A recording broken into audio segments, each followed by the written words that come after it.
Okay, not bad, yeah.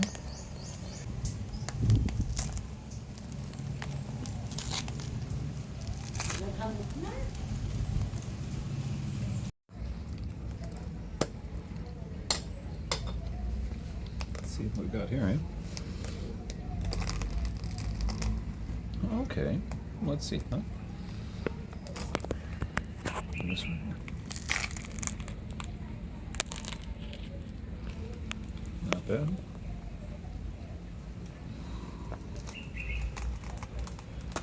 Wow, there's a lot here. All right, so look, let's see what we got, huh?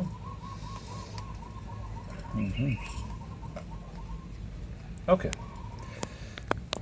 All right, guys, this is my second time going through the, what do you call it? The durian here in Sulu, from Patikul.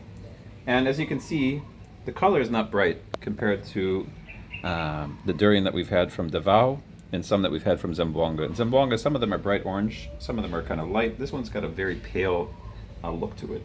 But let's see how it tastes. I think this is actually overripe. It's probably too ready. Just gonna.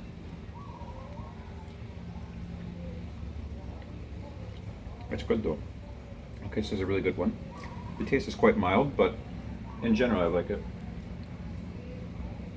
One thing about the Sulu durian is that it is not force ripened. Here, the problem that we have in Zamboanga is that a lot of these durians are force ripened, and so when you open it up, it's really kind of nasty and terrible. This one, it just ripened naturally. It fell, it cracked a little bit, and it's been open for a little while. These are right off of the boat this morning in Sulu. Pardon me, here in Zamboanga from Sulu. So anyway, it ripened naturally in a natural state. This is a little bit overripe, but you're not going to pay a top dollar for this. You're just going to get a very basic, low price. I think we got ours for like 80 a kilo, which is nothing really. And it's definitely worth it compared to what we have to pay in the US for durian. So anyways, enjoy, bon appetit, and I'll see you for another one. Guys, welcome back to another vlog. It's been a very long time. The topic that everybody's talking about now in Zamboanga and online is about crime here in the Philippines. And crime here in the Philippines, it happens. Just like anywhere else in the world, it happens. One of the things to bear in mind is that this place is not a utopia. There are people who are addicted to the vlogs showing only the best sides of the rural areas and of the smaller cities. And of course, it's true that these places do have a lot to offer. This part of the country is so beautiful. I actually live in Zamboanga City, and for me, culturally speaking, Zamba Solta, which is Zamboanga, Basilan, Sulu, and Tawi-Tawi, I think are the most beautiful parts and most original parts of this country. Each of them is distinct culturally and beautiful, and I really enjoy it here. But crime does happen, and that's to be expected. It's human nature, right? Now, when it comes to crime, though, if it's a amazing amount of crime, if we're having like a crime wave, that's something I would be concerned about. But in general, I'm not trying to downplay the crime. It happens. People get killed. But people get killed in Chicago. I'm from the United States. And in Seattle, we had violent crime on 3rd and Pike, and 2nd and Pine, downtown. That's where all the murders happen, right? And it happened on a daily basis. Here in the Philippines, in terms of foreigners that look like me, that are visibly foreign and they're not from like an Asian background, there are about 30,000 to 40,000 of us only. And usually a bad story about one of us being harmed happens around once a year, maybe once every other year. The thing about it is the nature of the crime. It's always, a crime is crime. It's horrific, right? But things are caught on camera here a lot more often. I just feel like in the US, you do hear about crime, and you do see it quite often on TikTok and on these other channels, social media. But here it's really focused on, and I think it's focused on so much because, of course, number one, if it bleeds, it leads. And number two, people don't like to see foreigners being harmed in the country. That's how I feel. And they do feel concerned about my safety, and people feel concerned about everybody's safety, foreigner safety. Zamboanga City has been cast in very negative light by a lot of people, Mindanao more so. That has to do with biases in general, because crime in the Philippines, it really happens throughout the country. It's not limited to the south, and it's not limited to the north either. If I'm fair about it, I mean, it does happen quite a lot in Manila, but it does happen here too. That said, it's not all gloom and doom, and at the same time, you do have to take your precautions.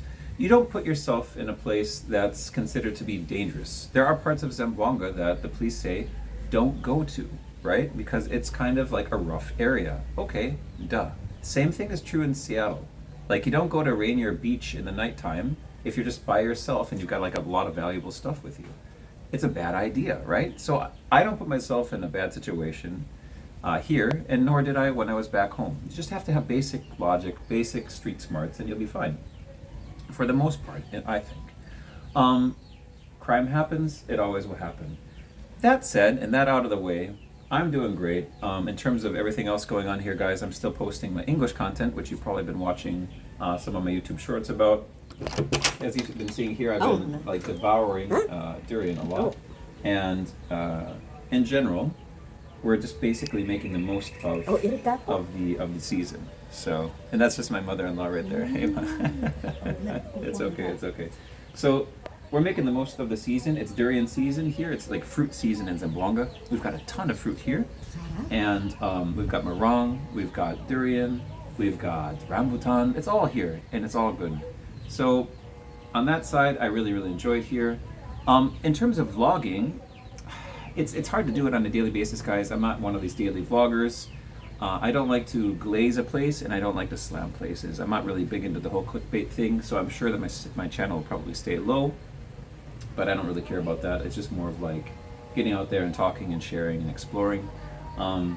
If you have any questions, concerns, or comments, you can always leave them here, and I hope to see you around for the next one. I'm also on social media, English with Ted, on Instagram and on TikTok, and I do live classes for those of you who are interested in improving your English. And for those of you who are native speakers already and enjoying this video, you should know that I would still encourage people to come and visit. There aren't like huge major issues here. This is not like going to a place that was in war or whatever. Are there downsides? Absolutely. Are there upsides? Way more upsides than downsides. I wouldn't be here if there weren't, okay? And people get frustrated about the downsides here because there is potential to do so much better in the Philippines. Philippines has human capital more than a lot of other places in the world, and they have potential more than a lot of other places in the world. So I find criticism from Westerners kind of based around that. For those who have good intention and want the best for the country, that's usually where the criticisms are originating from, like mine. Anyways, guys, take care and go buy yourself a durian and enjoy life. See you for the next one.